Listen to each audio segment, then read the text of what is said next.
final round of matches over in match number 1, and it's a banger. It's Mauritania and this Gambia. Do you know who's going to win? I'll tell you next.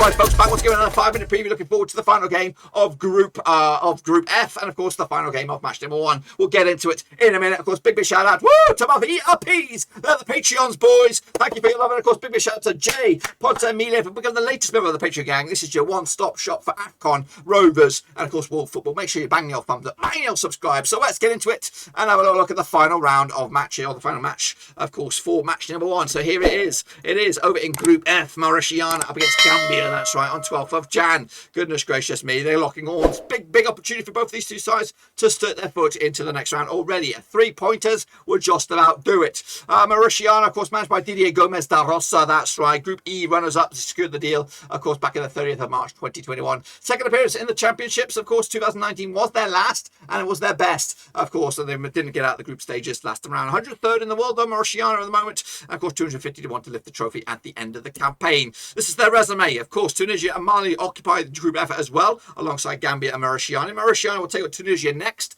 That's on Sunday, January the 16th. And they'll wrap up the 3-game sweep up against Mali on January the 20th. Of course, this is the squad for Mauritania. Of course, it's a who's who of Mauritania football. We got Diarra, of course, at the back there. We've also got Abdullah Bar as well. Don't forget Sidi Yakom in midfield. Casa Kamara, of course, in the attacking sort of field of things, alongside Pape Abouni Abar. That's, of course, some of the faces in that team. What about the starting 11 then for you? Here we go. We've got Boubacar Diop in between the sticks. Abdullah Alain at left back. We've got Abiyo Demba at right back. Diarra and Hurubabib, of course, make up a back four. We've got Ndai at the left, Mokhmoud, Delali, Yai, and Ibrahim Koulibaly on the right-hand side of a 4-man midfield. Adamabar, of course, Kamara leading the charge. Of course, it's easy. An easy 11, really. And, of course, they're going to be taking on Gambia, of course, managed by Tom Santifet. Of course, qualified as Group D winners. Remember that, Group D winners. They didn't qualify as runners-up. They came as a winning group. 25th of March 2021. This is their first appearance. This is their debut. They've never been here before, but, of course, they're going to make it count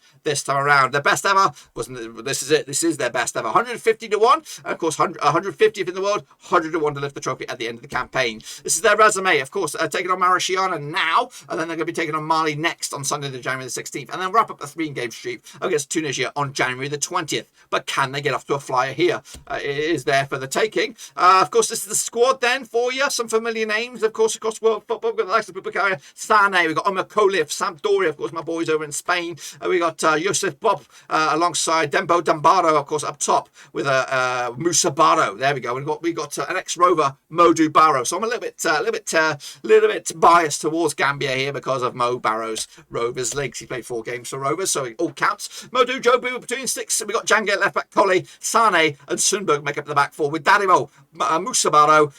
We got Suleiman Mare in a 3-man midfield with Jarlo, Cisse, and Barrow up 3. They're the attacking trio, supporting the charge and hopefully putting the balls in the back of the net to give Gambia a big old boost. Let's take a look then. Of course, the recent record between these two sides. I've played each other 3 times, and it has all been quite even. 1 win apiece and 1 draw, of course. Mauritania come into this just 1 win in 6 games, though. 33% form up against the Gambia side. 1-3, lost 3, 50% form. Of course, they've scored 2 goals against each other. Of course, picking up a 0.67 goals a game ratio between these two nations. Let's take a look at the recent encounters. Last time around, back in 2016, was a 0-0 draw. And of course, Mauritania picked up a 2-1 win in 2016, whereas Gambia picked up a win back in 2015. So it's been a while since they played each other, and it's been a while since anyone has had a win. Let's take a look at the vote, and the vote has been made and counted. 89 of you have voted. 22% have gone with Mauritania, 64% have gone with Gambia, and 13% have gone with the draw. This is quite a tight one, though. But again, this is a humongous opportunity for either Mauritania or Gambia to put a tippy toe into this group and maybe potentially give themselves that outside sniff